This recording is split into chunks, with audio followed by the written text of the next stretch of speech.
लले मुझा के मजा बोल रे। अभी आप सुन रहे हैं जय मां काली रिकॉर्डिंग स्टूडियो फुलपरास चौक से।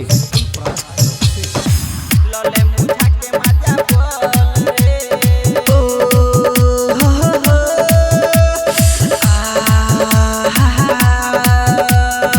लले मुझा के मजा बोल रे।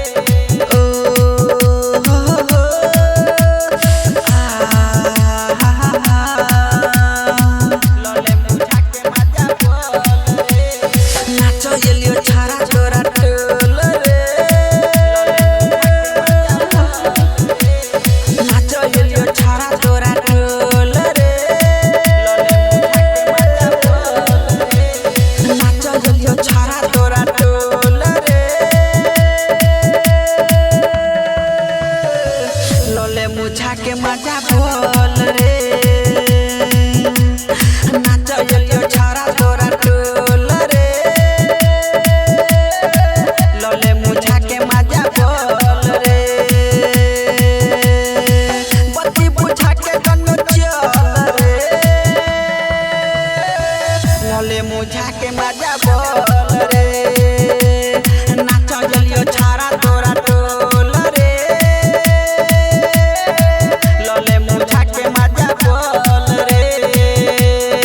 उजली रे। लले मुझा के मजा बोल रे।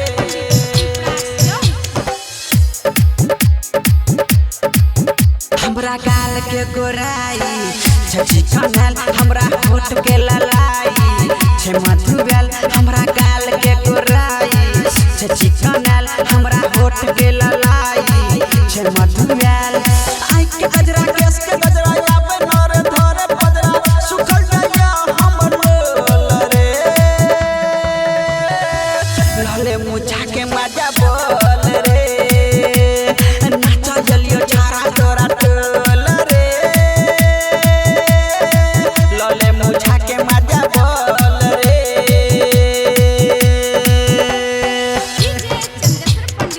लले मुझा के मजा बोल रे।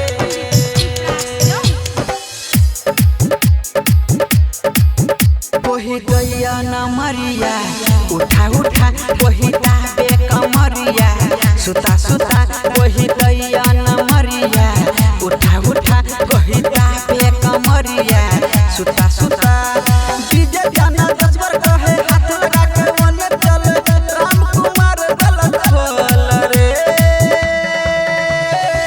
लले मुझा के मजा बोल रे। नाचो येलियो छारा तोरा टोल रे। लले मुझा के मजा बोल रे। जय मां काली रिकॉर्डिंग स्टूडियो फुलपरास चौक से। 91 13 90 67 65।